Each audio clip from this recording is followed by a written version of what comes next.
बोलिए परम पूजनीय सद्गुरु श्री आशुतोष महाराज जी की जय।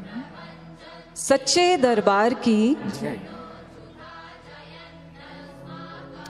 गुरु भक्तों, हम सब इस बात को जानते ही होंगे कि दुर्वासा ऋषि जी ने मां कुंती को एक वरदान दिया जिसके माध्यम से पांडवों का जन्म हुआ। इसी आधार पे आपसे कुछ प्रश्न पूछना चाहेंगे। युधिष्ठिर का जन्म किस देवता के आवाहन द्वारा हुआ? उत्तर दीजिए। क्या आप जानते हैं? युधिष्ठिर का जन्म धर्मराज के आवाहन से हुआ। धर्मराज की संतान कहलाते हैं युधिष्ठिर।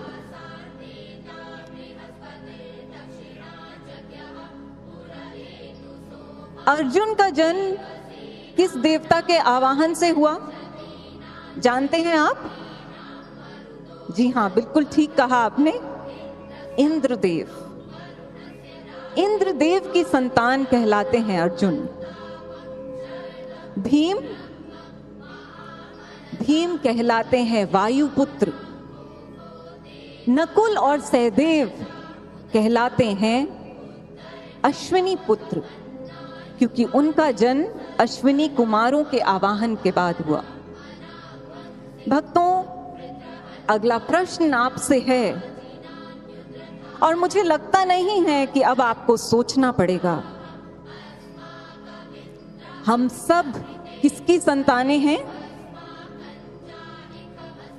हम सब किसकी संतानें हैं? सद्गुरु श्री आशुतोष महाराज जी की संतानें हैं। भक्तों, महाराज जी ने हमें ये गर्व दिया कि हम उनकी संतान कहलाने योग्य हो। महाराज जी ने ये हमें अवसर दिया। महाराज जी ने कहा, हो संतान मेरी साधारण नहीं हो। अगर हम उनकी संतान हैं तो मुझे लगता है कि उनके वचन हमें शिरोधार्य करने ही चाहिए। एक बार नूर महल की बात है, महाराज जी अपने कक्ष में बैठे हैं और महाराज जी के समक्ष उनके अन्य शिष्याएं भी बैठी हैं। और महाराज जी ने कहा कि जानते हो, 3 तरह के शिष्य होते हैं। पहले अधम शिष्य, जिन्हें गुरु जो कहता है वो उसको पूरा नहीं करते। दूसरे मध्यम शिष्य, गुरु जो कहता है सिर्फ उतना ही पूरा करते हैं। और तीसरे उत्तम शिष्य, ये वो शिष्य होते हैं जो गुरु की इच्छा को भांप लेते हैं और उसको पूर्ण कर लेते हैं। महाराज जी कुछ क्षण मौन रहे और महाराज जी कुछ क्षणों के बाद महाराज जी ने कहा, हम चाहते हैं कि हमारा हर एक शिष्य उत्तम शिष्य बने। भक्तों, उत्तम शिष्य यानी कि वो शिष्य जो गुरु के मौन को समझ जाए। जैसे जब केवट को उतराई देनी थी तो प्रभु श्री राम सोच में पड़ गए और तत्क्षण माता सीता ने क्या किया? अपनी मुद्रिका उतार कर प्रभु के हाथों में सौंप दी। मौन समझ गई मां सीता प्रभु श्री राम का। भक्तों, कहते हैं कि दक्षिण मूर्ति जब वो गुरु रूप में आए तो उनके शिष्यों ने भी उनका मौन समझ लिया। दक्षिण मूर्ति स्तोत्रम में आदि गुरु शंकराचार्य जी लिखते हैं कि गुरु जो है मौन है, मौन व्याख्यान कर रहे हैं गुरु, और शिष्य उनका मौन ग्रहण करके उनका जो संशय है वो छिन्न हो जाता है। भक्तों, महाराज जी ने तो हमें मुखर होके कई बार समझाया। महाराज जी ने क्या बताया हमें? महाराज जी ने कहा, आगे बढ़ना है, पीछे कोई रास्ता नहीं है। महाराज जी ने यह भी कहा कि शिष्य दूज के चांद जैसा होता है, आगे ही बढ़ता जाता है। भक्तों, आज महाराज जी का मौन हमें क्या कह रहा है? महाराज जी का मौन हमें कह रहा है कि ना हमें दाएं देखना है, ना बाएं देखना है, और ना ही हमें पीछे देखना है। बस अगर कहीं नजर हमें टिकानी है तो आगे। इस भक्ति के मार्ग पर जब हम चलते हैं, आगे बढ़ते हैं, आगे बढ़ने का प्रयास करते हैं, तो बहुत से संशय, बहुत सी ऐसी चीजें हैं जिनकी वजह से हमें सतर्क हो जाना चाहिए, हमारे सामने आते हैं। और बहुत से ऐसे गुण हैं जो एक शिष्य धारण भी करके चलता है। आइए कुछ ऐसे पक्षों को हम श्रवण करेंगे। तो चलते हैं पहले पक्ष की ओर। भक्तों, पहले पक्ष को समझते हैं एक उदाहरण से। कहते हैं कि जब अंग्रेजी सरकार थी भारत में, तो दिल्ली में एक समस्या आ गई, और ये समस्या बहुत ही गहन थी, गंभीर थी। समस्या ये थी कि पूरे दिल्ली शहर में बहुत सारे कोबराज, जो सांप होते हैं, सांपों की प्रजाति होती है कोबरा, बहुत सारे कोबरा फैल गए, और इसका हल निकाला गया। एक योजना निकाली गई अंग्रेजों के द्वारा, और ये ऐलान कर दिया गया कि जो भी मरा हुआ कोबरा लाएगा, जमा करेगा, उसको इनाम स्वरूप एक धन राशि मिलेगी। और ऐसे ही हुआ। लोगों ने क्या किया? कोबरा ढूंढे, सपेरे आए, उन्होंने कोबरा ढूंढे, और उनको मार कर जब जमा कर दिया गया तो धनराशि मिली। पर भक्तों, आप हैरान होंगे जानकर कि लोगों ने क्या किया। लोगों ने अब कोबरा सांप को पालना शुरू कर दिया। क्यों? क्योंकि उसकी एवज में धन मिलता था, और सांप को मारते, फिर से धन ले आते, और ये अच्छा खासा व्यवसाय बन गया। जब सरकार को ये बात पता चली तो उन्होंने इस योजना को रद्द कर दिया। अब आप जानते हैं आगे क्या हुआ। लोग उन सांपों का क्या करते? इतने सारे सांप उनके पास थे, उन्होंने पाले हुए थे, उन्होंने सभी सांप शहर में छोड़ दिए। फलस्वरूप क्या हुआ? जितने सांप योजना से पहले थे उससे कई कई गुना ज्यादा सांप अब दिल्ली की सड़कों पे दिखने लग गए। भक्तों, इसको कहा जाता है कोबरा इफेक्ट, यानी कि समाधान ही समस्या को बढ़ाकर रख देता है। जब समाधान समस्या को बढ़ाकर रख देता है, तब उसको संज्ञा दी गई कोबरा इफेक्ट की, यानी कि जो सॉल्यूशन है उसने प्रॉब्लम को ही बढ़ा दिया। भक्तों, इस मार्ग पर भी ऐसा ही होता है। जब हमारे मन में संशय आता है तो हम क्या करते हैं? अक्सर हम उस संशय को किसी ऐसे व्यक्ति के साथ साझा करते हैं जो स्वयं ही संशयालु है, उसके मन में पहले से ही संशय भरे हुए हैं, और क्या होता है, हमारा एक संशय और उसके अनेक संशय हम लेकर तो एक संशय का समाधान करने जाते हैं, पर हमारे मन में अनेक और संशय भर जाते हैं, ठीक कोबरा इफेक्ट की तरह। इसलिए भक्तों, अगर मन में कभी संशय आए तो उसका निवारण प्रार्थना में है और सत्संग सुनने में है। हम सब ये जानते हैं, पर फिर भी हम गलती कर बैठते हैं। तभी हम बुद्धि लगाते हैं। हमारे ग्रंथों में लिखा है, राम अतर्क बुद्धि मनवाणी। बुद्धि से परे है, उसको समझ नहीं सकते ईश्वर को।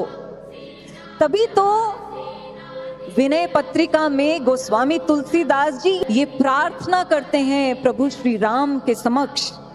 कहते हैं कि प्रभु, मेरी बुद्धि 1000 पत्थरों की तरह जड़ है। आपने जैसे जड़ अहिल्या का उद्धार किया, प्रभु आप मेरी बुद्धि को सद्बुद्धि में परिणित कर दें। इसलिए भक्तों, कभी भी इस मार्ग पर संशय आए तो संशय का निवारण सही जगह पर और सही तरीके से ही करिए। चलिए अगले पक्ष की ओर चलते हैं। कहते हैं कि जब एक पूर्ण गुरु मिल जाए तो एक शिष्य को उस पथ पर निरंतर चलना चाहिए। और भक्तों, निरंतरता एक ऐसा गुण है जो असंभव को भी संभव कर देता है। और यही हुआ हाई जंप के एक खिलाड़ी के जीवन में, जिनका नाम फॉसबेरी था। फॉसबेरी कहते हैं कि उनके जो दोस्त थे वो उन पर हंसा करते थे। क्यों? क्योंकि अगर एक कुर्सी को भी टापना होता था, फांदना होता था, या उससे जंप करके दूसरी ओर जाना होता था, तो वो कुर्सी हमेशा ही गिर जाती थी। इसलिए वो हंसी का पात्र बने हमेशा ही। पर फॉसबेरी जो हैं, वो कभी भी घबराए नहीं, कभी भी रुके नहीं। फॉसबेरी ने निरंतरता दिखाई, वो प्रैक्टिस करते रहे। और जो पारंपरिक तरीका है हाई जंप का, पारंपरिक तरीका ये होता था हाई जंप का कि एक खिलाड़ी दौड़ते हुए आता था और जो बार है जिसको उसे पार करना होता था, वो पहले अपने पैरों को पार करता था। यही पारंपरिक तरीका था। आइए इस तरीके को अपनी स्क्रीन्स पर देखते हैं।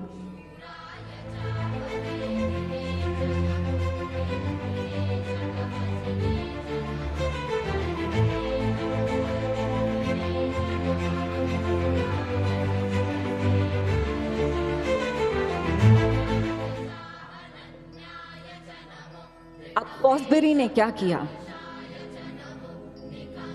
फॉसबेरी ने इस पारंपरिक तरीका, ये जो हिस्टोरिकल मेथड है, वो इस पर नहीं चले।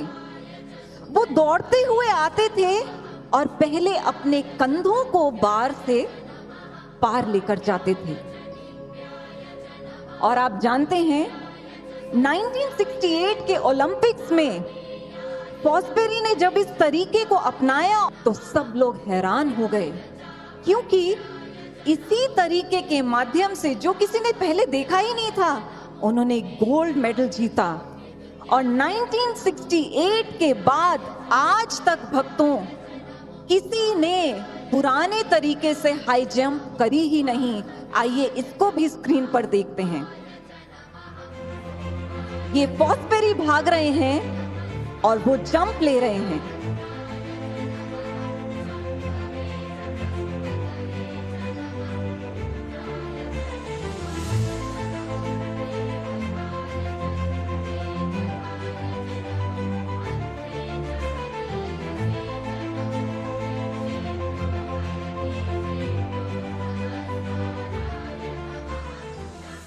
भक्तों, हाई जंप का इतिहास बदल के रख दिया। क्यों? क्योंकि वो उन्होंने निरंतर प्रयास किया। ये वो ही फॉसबरी थे जिनके ऊपर लोग हंसा करते थे। निरंतरता, ये जो पंक्तियां हैं शायद इनके लिए बिल्कुल सटीक बैठती हैं कि कोशिश करने वालों की कभी हार नहीं होती, लहरों से डरकर नौका कभी पार नहीं होती। नन्ही चींटी दाना लेकर जब चढ़ती है, चढ़ती दीवारों पर 100 बार फिसलती है। मन में विश्वास, रगों में साहस भरता है, चढ़कर गिरना, गिरकर चढ़ना ना अखरता है। आखिर उसकी मेहनत कभी बेकार नहीं होती, कोशिश करने वालों की कभी हार नहीं होती। भक्तों, कोशिश करने वालों की कभी हार नहीं होती। डुबकियां समुद्र में गोताखोर लगाता है, जा जाकर खाली हाथ लौट कर आता है। मिलते नहीं सहज ही मोती गहरे पानी में, बढ़ता दुगना उत्साह इसी हैरानी में। मुट्ठी उसकी खाली हर बार नहीं होती। भक्तों, कोशिश करने वालों की कभी हार नहीं होती, कोशिश करने वालों की कभी हार नहीं होती। असफलता एक चुनौती है, उसे स्वीकार करो। क्या कमी रह गई देखो और सुधार करो। जब तक ना सफल हो नींद चैन को त्यागो तुम, संघर्ष का मैदान छोड़ मत भागो तुम। कुछ किए बिना ही जय जयकार नहीं होती, कोशिश करने वालों की कभी हार नहीं होती। भक्तों, कोशिश करने वालों की कभी हार नहीं होती। हम सब तो शिष्य हैं, क्या हमारी कभी हार हो सकती है? मुझे आपसे जवाब चाहिए। क्या हमारी भक्तों की कभी हार हो सकती है? नहीं, कभी नहीं। क्या महाराज जी हमें कभी हारने देंगे? नहीं, कभी नहीं। इसलिए भक्तों, हमें प्रयासरत रहना है, निरंतर इस मार्ग पर चलते रहना है, बढ़ते रहना है आगे और कोशिश करते ही रहना है। चलिए अगले पक्ष की ओर चलते हैं। इस मार्ग पर आज्ञा मानना बहुत आवश्यक है। महाराज जी कहते हैं गुरु और शिष्य का संबंध आज्ञा का है। आज्ञा को मानना है हमें, तभी हम आगे बढ़ पाएंगे। आज्ञा, पर आज्ञा भी कैसे माननी है? कई बार देखा गया है हम आज्ञा मानते तो हैं, पर बहुत ही अनमने मन से। आज्ञा एक औपचारिकता बन जाती है कई बार हमारे लिए। पर भक्तों, हमें सीख मिलती है प्रभु श्री राम से। वो एक एग्जाम्पल है पूरे विश्व के लिए। आप जानते हैं, जब प्रभु श्री राम को वन भेजना था तो सुमंत्र जी को भेजा गया उनको बुलाने के लिए माता कैकेयी के कक्ष में।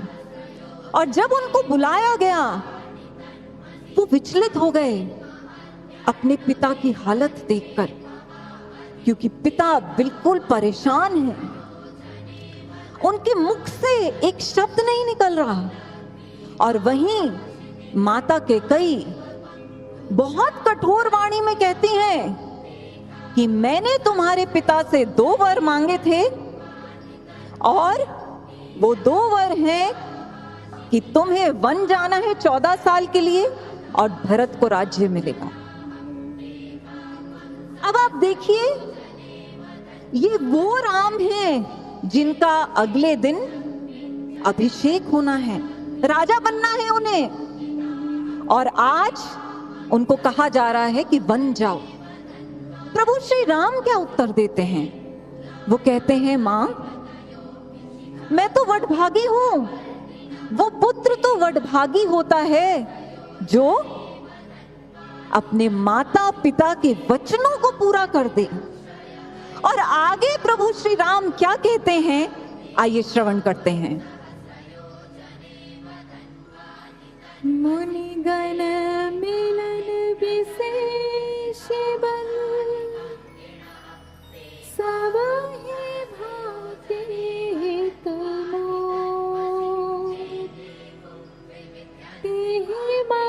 पितु आयसो बहुरी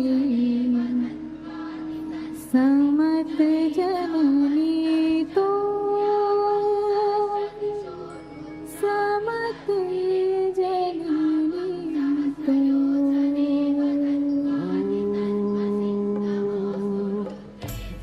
तू प्राण प्रिय पावहि राजू विधि सब विधि मोहि सन्मुख आजो। सिया राम जय जय राम राम सिया राम जय जय राम। जो न जाऊं बन ऐसे मुकाजा प्रथम गनीय मोहि मूढ़ समाज। सिया राम जय जय राम राम सिया राम जय जय राम। हमारे प्रभु, उनका उत्तर सुनिए जरा। हमारे प्रभु कहते हैं कि मां, मुझे तो मुनि मिलेंगे वन में, और मेरा इससे अच्छा हित क्या हो सकता है। आपने मुझे आज्ञा दी और मुझे तो दर्शन होंगे मुनियों के वन में, और मां इससे बड़ी बात क्या हो सकती है कि पिताजी की आज्ञा है और आप भी यही चाहती हैं। और तो और मां, भरत जो मेरे प्राणों से भी प्रिय है, उसको राज मिलेगा। और अगर ये सारी चीजें जो मेरे अनुकूल हैं, आज मुझे लगता है कि ईश्वर मुझ पर सुप्रसन्न है। प्रभु कहते हैं, अगर इतना कुछ होते हुए भी मैं वन में नहीं जाऊंगा, तो क्या ये समाज मुझे मूढ़ नहीं कहेगा। कितना क्लासिकल रिप्लाई है। आज्ञा मानी, पर कितनी पॉजिटिविटी से। पर हम सब जानते हैं ये आज्ञा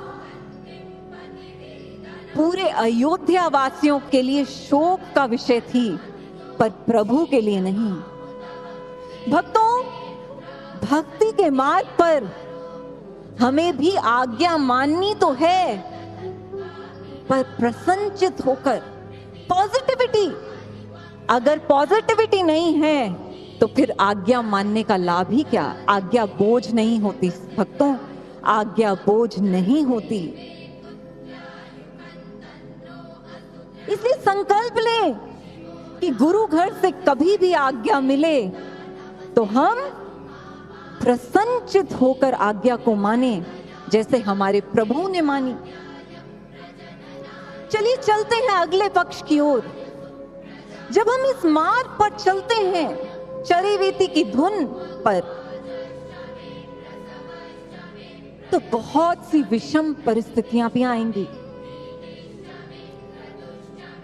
और यही विषम परिस्थितियां आई जब स्वतंत्रता सेनानी लड़ रहे थे, और उनको प्रोत्साहित करने के लिए हरिवंश राय जी ने एक कविता लिखी। और हम समझते हैं वो कविता सृजन सेनानियों के लिए भी प्रासंगिक है। उस कविता का शीर्षक है अग्निपथ। उसके शब्द क्या हैं? अग्निपथ, अग्निपथ, अग्निपथ। वृक्ष हो बढ़े खड़े, हो घने हो बड़े, एक पत्र छांव की मांग मत, मांग मत, मांग मत। अग्निपथ, अग्निपथ, अग्निपथ। ये महान दृश्य है, चल रहा मनुष्य है, अश्रु श्वेत रक्त से लथपथ, लथपथ, लथपथ। अग्निपथ, अग्निपथ, अग्निपथ।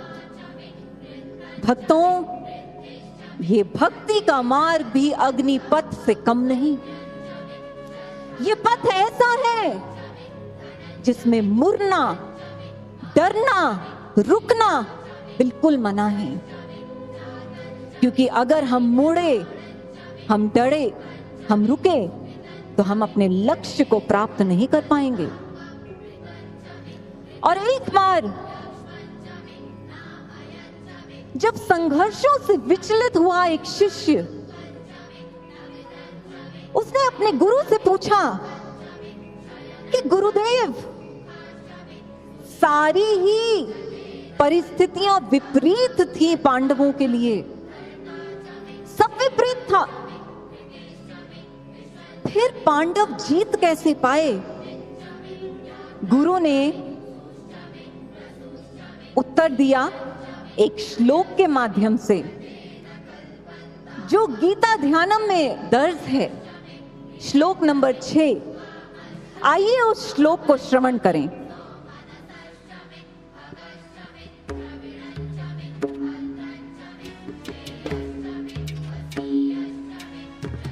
भीष्म द्रोण तटा जयद्रथ जला गांधार नीलोत्पला शल्यगाहवती कृपेण वहनी कर्णेन वेलाकुला अश्वत्थाम विकर्ण घोरमकरा दुर्योधनावर्तिनी सोत्तीर्णा खलु पाण्डवैर्रणनदी कैवर्तकः केशवः कैवर्तकः केशवः कैवर्तकः केशवः। गुरु समझाते हैं कि ये रण एक नदी के समान था। और वो नदी भी कैसी थी? उस नदी में भीष्म और द्रोण तट के समान थे। भक्तों, हम सब जानते हैं एक नदी को दोनों तट बांध कर रखते हैं। कौरवों की सेना को भीष्म और द्रोण ने तट की तरह बांध कर रखा। भीष्म पितामह ऐसा वर लेकर युद्ध में उतरे थे जो था इच्छा मृत्यु का वर। भीष्म पिता परशुराम जी के शिष्य थे। द्रोणाचार्य जैसा कोई योद्धा नहीं था और द्रोणाचार्य भी परशुराम जी के शिष्य थे। आगे बताते हैं ये नदी कैसी थी। इस नदी का जल जयद्रथ था। भक्तों, युधिष्ठिर, भीम, नकुल, सहदेव कुछ भी नहीं कर पाए। जयद्रथ उस जल की गहराई है जिसने डुबा कर रख दिया अभिमन्यु को। आगे बताते हैं इस नदी में जो नील कमल है वो कौन था? शकुनी। नील कमल की जड़ें बहुत फैली हुई होती हैं, बहुत लताएं होती हैं। अगर ऐसे पानी में कोई तैर कर जाना चाहे तो वो उलझ के रह जाएगा। और शकुनी का काम हमेशा पांडवों को उलझाने का ही रहा। द्युत क्रीड़ा में उलझाया। लाक्षागृह का जो महल था, हर समय शकुनी पांडवों को उलझाता ही रहा। और शकुनी अपने भांजे को हमेशा यही कहता था कि शत्रु को उलझाए रखो। इसलिए शकुनी उन लताओं की तरह है, नील कमल की लताएं। आगे कहते हैं कि जो शल्य है वो ग्राह है। कृपाचार्य वो नदी का वेग है। हम सब जानते हैं जब नदी में वेग होता है तो सब मना करते हैं कि नदी पार मत करो। कृपाचार्य ऐसा वेग है जो एक हाथी को भी डुबा दें। उसको बहा कर ले जाए। आगे बताते हैं कि जो कर्ण है वो इस नदी का आकुल व्याकुल जल है, हमेशा व्याकुल जो जल रहता है स्थिर नहीं रहता। आगे बताते हैं विकर्ण और अश्वत्थामा इस जल में घूमने वाले मगरमच्छ हैं, और जो दुर्योधन है वो भंवर की तरह है। हम सब जानते हैं अगर कोई भंवर में फंस जाए तो उसको भंवर अपनी ओर खींच लेता है, डुबा देता है। शिष्य को गुरु ने समझाया ऐसी घोर नदी को पांडवों ने पार नहीं किया, पांडवों को पार करवाया गया। और किसने पार करवाया? वो क्यों पार हो पाए और कैसे पार हो पाए? क्यों?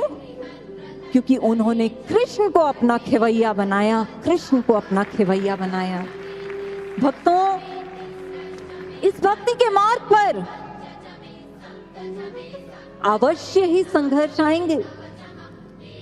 बस फॉर्मूला बहुत सिंपल है, खेवैया गुरु को बना लीजिए, फिर चाहे कैसी भी परिस्थिति हो, ऐसी घोर परिस्थिति जो पांडवों की थी, चाहे ऐसी भी परिस्थिति हो, तो भी हमारे गुरु हमें पार ले जाएंगे। Simple formula. और ये सिंपल फॉर्मूला किसके लिए है? हम सब भक्तों के लिए। और ये जो श्लोक लिखा है इसकी समझ किसको आएगी? केवल एक भक्त को समझ आ सकती है, क्योंकि वो ये सानिध्य पल पल अपने जीवन में जीता है, वो गुरु को साथ लेकर चलता है। भक्तों, इसलिए इस भक्ति के मार्ग पर हमें आज्ञाओं पर भी चलना है, आज्ञा को मानना है, संशयों से दूर रहना है, निरंतरता हमारे कदमों में हो, और हम विपरीत परिस्थितियों से ना डरें। हम निसंदेह भक्ति के मार्ग पर अपने लक्ष्य को जरूर प्राप्त कर पाएंगे। भक्तों, महाराज जी का मौन यही तो हमें बता रहा है कि चलना है, बस चलना है, पीछे तो मुड़ना ही नहीं है। चलिए आपसे पूछते हैं, कभी आपने भी मौन धारण किया होगा? मौन दो परिस्थितियों में धारण किया जाता है। पहली परिस्थिति, जब हम किसी को बहुत बार समझा देते हैं, किसी चीज को बहुत बार समझाते हैं, बहुत बार समझाते हैं, और व्यक्ति नहीं मानता, तो अंततः कहने वाला सरेंडर कर जाता है और मौन हो जाता है। और एक दूसरी परिस्थिति है जब मौन धारण किया जाता है। दूसरी परिस्थिति तब होती है जब कहने वाले को पता है कि मुझ सुनने वाले को कहने की आवश्यकता ही नहीं है, ये बिना कहे समझ गया मुझे क्या चाहिए। दूसरी परिस्थिति मौन की ये होती है। भक्तों, अब स्वयं आकलन कीजिए, महाराज जी का मौन हमारे लिए क्या है? क्या महाराज जी हमें बोल बोल कर थक गए हैं, या महाराज जी को ये पता है कि मेरे बिना बोले जिनको मैं संतान कहता हूं वो मेरी आज्ञा को समझ पाएंगे? स्वयं आकलन कीजिए, सेल्फ एनालिसिस कीजिए। क्या आप पहली श्रेणी के शिष्य हैं या दूसरी श्रेणी के शिष्य? इसलिए भक्तों, महाराज जी का मौन मौन नहीं है। वास्तव में महाराज जी का मौन हमें बहुत कुछ कह रहा है। महाराज जी का मौन हमें सतत चलने की प्रेरणा दे रहा है। और महाराज जी जब इस मौन को बाहरी तौर से तोड़ेंगे और जब हम महाराज जी के दर्शन करेंगे, अगर महाराज जी के मुख पर मुस्कान होगी तो समझ लीजिएगा कि आप किस श्रेणी के शिष्य हैं। इसलिए भक्तों, अंत में महाराज जी के श्री चरणों में एक प्रार्थना रखते हैं, सामूहिक प्रार्थना रखते हैं। सभी लोग हाथ जोड़ेंगे और महाराज जी के श्री चरणों में हम ये प्रार्थना रखें कि महाराज जी, हम इतने सामर्थ्यवान तो नहीं हैं कि आपके मौन को समझ पाएं, पर महाराज जी, आपने तो हमें बोल बोल कर बहुत कुछ समझाया है, और जो कुछ आपने समझाया है महाराज जी, हम अब आपके कहे को समझ पाए महाराज जी, और इस मार्ग पर निरंतर अंत तक, आखिरी श्वास तक इस मार्ग पर चलें। एक जोरदार जय घोष महाराज जी के श्री चरणों में बोलिए। परम पूजनीय सदगुरु श्री आशुतोष महाराज जी की, सच्चे दरबार की